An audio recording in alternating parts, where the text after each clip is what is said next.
सिगाङाव बयखौबो खुलुमबाय लोगोसे आंनि मुसाहारि क्रिएटर इउट्युब चेनेलाव बयखौबो बरायबाय आरो गासै नायगिरिफोरनो आंनि अननाय आरो सिबिनायखौ जासिहरग्रोनाय जाबाय।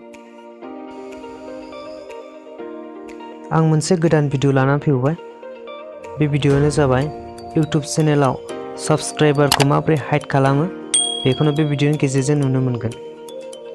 आं दाखालिनिफ्राय भिडिअ लानानै फैनो हायाखैमोन आंनि माखासे पार्सनेल रिजननि थाखाय।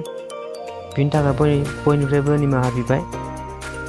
भिडिअआ फैदो, भिडिअखौ जागायजेननोसै। डेस्कटप साइटखौ इनेबल खालामबाय आरो सार्च खालामबाय youtube.com।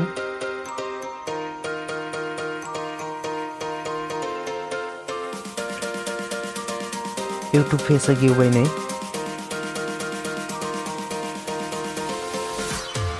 दाना आगदा साइड खनायाव हनै लग' ओंखारदों।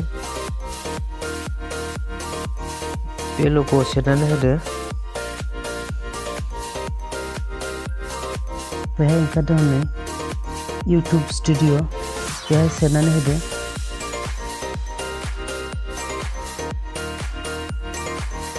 इउट्युब स्टुडिअ पेजआव गेवबाय।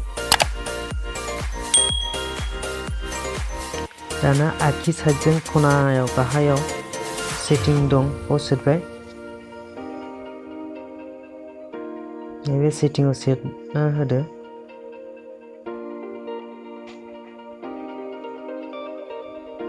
ओमफ्राय चेनेल,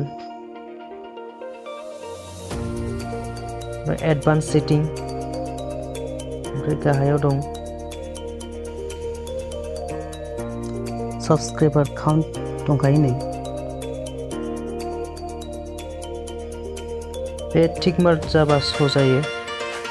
टिक मार्कखौ बोखारना होनांगौ, होमबा हाइड जाफिनो।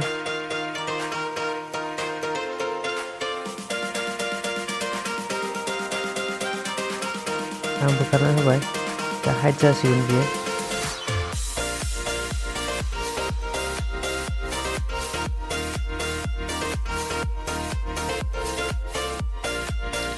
बेबायदिनो जाबायानो।